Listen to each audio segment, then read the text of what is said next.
Hey there, everyone. It's David Barnett from investlocalbook.com or davidcbarnett.com, website and YouTube channel where I talk about buying and selling businesses, managing businesses, local investing, anything else that people send me questions about. I was invited by a small business lending website to create a blog post about my 5 tips for small business success. And I've been in a lot of podcasts and things lately where I've talked about these types of things, and I thought it was a great opportunity to put them all together in one spot. Here on the blog site, of course, on the left-hand side is the sign up for the email list. Those of you that are on the email list will have known that I've been promoting a new online course that's coming out next month, building a business that people will want to buy. People on the email list have been given special discount pre-order offers. If it's something that you think you want to do, you need to get on the list. And most importantly, you need to pick some of the topics that interest you, because I only send out my emails to the people that are interested in that topic each week.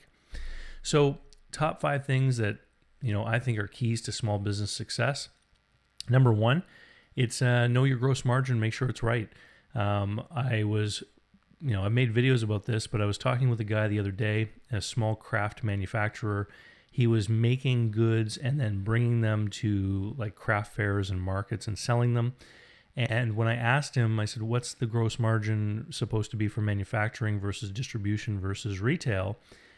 He didn't know. He didn't understand that he was in 3 different businesses at once. And when we worked through the exercise of breaking apart the different margins for each level, that's when he realized that he was doing a really poor job as a retailer. He was doing well as a manufacturer and a distributor, but retail, he wasn't making the money that he should have as a retailer. So he was able to then see that his focus should not have been on trying to retail, but rather build wholesale accounts and get his product into other people's stores, because he would be able to do a better job simply as a manufacturer and a distributor. And that all has to come down to margin analysis, knowing what kind of gross margin you should be getting, and then making sure that you get it. And that leads us into number 2, which is to have a great system for making sure that you can reconcile your books at the end of every month and make sure that you are on track to get your margin. Another client that I work with on a regular basis, they buy a product and then install it, and they have a certain margin target that they're trying to hit. And every month they look at their financial statements, and the margin is always off a little bit. And the reason for that is that they only did their inventory quarterly. Now, when you do your inventory, you can then adjust your cost of goods sold, and it helps you see on your financial statements exactly what your gross margin was. Their problem was that inventory was a long and detailed, arduous task. They implemented a better business system, and inventory has gone from taking a full day to taking about an hour and a half. Now they're able to do their inventory every month, and they're able to check their margin on a monthly basis. It makes things much quicker, and it makes it so that they can actually keep track of what they're doing every month and make sure that their margin is on track. Number 3, understand the difference between debt and equity on your income statement. Now, debt and equity is found on the balance sheet. So why am I posing this statement in this way? Well, years ago in university, I took a class on something called on innovation. And one of the things that we learned is that you can sometimes come up with amazing ideas and solutions if you ask silly questions. So the example from that class is that auto engineers were asked, how would we build a car with square wheels? And that sounds like a silly question, but when the engineers started working on that problem, they came up with independent suspension, which is now a standard feature of cars all over the world. Okay, so what do I mean by debt and equity on my income statement? Well, think of it this way. If you hire somebody and you pay them a wage, they come into your business, let's say they don't do anything valuable. They don't serve customers, they don't make a sale, they really accomplish nothing, but they're there for 8 hours. Guess what? You have to pay them for the 8 hours. It's just like if you borrowed $100 at the bank and spent it foolishly and lost the money, you still have to pay it back. It's a form of debt. It has to be paid no matter what. If you compare that to equity, let's say you have an opportunity in your business, you bring in a partner who invests equity, You spend the money foolishly, it's lost, but you know what? You don't have to repay it. It's, part of the equity of the business. They put the money in knowing that they were taking a risk. The same kind of thinking applies in a business if you have, for example, a salesperson earning a commission. If they come in for a day and don't do anything of value, guess what? You're not paying them. So they are actually contributing equity into your business because you only pay them when there is success. Okay? So if you start to think about how can I leverage other people's capital, resources, time, etc., then you can actually start to see equity, other people's equity in your business and how it affects your income statement. Number 4, getting the most return with the least amount of investment. Big companies are great at this. They look at ways to leverage other people's capital and resources to increase their own profit.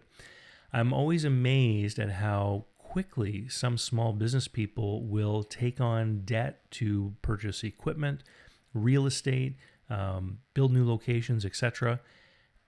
Big companies will lease a space, for example, to leverage the equity and capital of the landlord over investing their own money. I was talking with another regular client here recently who was looking at opening a second location. And one of the things that they were talking about is the risk involved in investing in all the equipment. It's an automotive business, so they had to invest in a lot of equipment to conduct repairs. And I said, look, the second location is relatively close to the first. Why don't you just get the space, put an employee there to do estimates and to take care of customers, and then haul the cars over to the first location because you have the capacity to do the repair work at location number 1. And that way you can allow the clientele to grow and you can build the business in the new location before you actually make the investment in getting that equipment. And so what they saw is that there would be a way for them to get a second location open without the big upfront capital outlay. And at the end of the day, if it didn't work, they've limited their downside risk. So again, silly questions. When you look at an expansion plan for a business or you look at something you want to do in your business, step back and say, this is great. Is there a way for me to do this with half the money? And it'll help you think in more creative ways. The name of the game is getting the maximum return from the least amount of investment. Number 5, understanding the customer journey. I tell this story quite often. I'm going to tell it again because it brings everything home.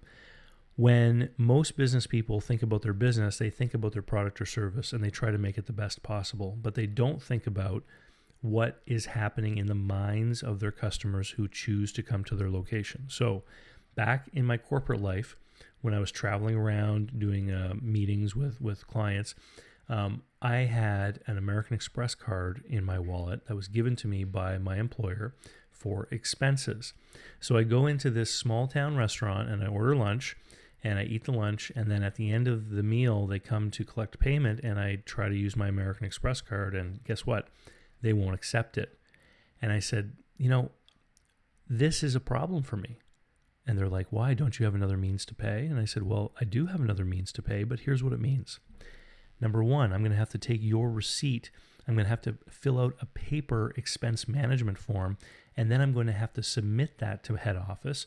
I'm going to have to wait a couple weeks for the accounts payable department to process the form and then mail me a check, which I then have to take to an ATM.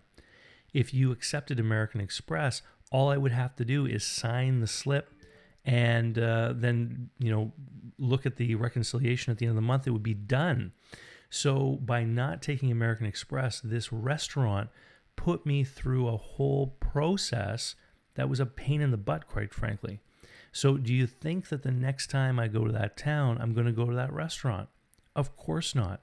These guys were actually pushing business away because they didn't accept a certain form of payment. And what is the owner of the business concerned about? Probably the quality of the food and the cleanliness, which are important, but it's not the whole reason that people choose to go to one business over another.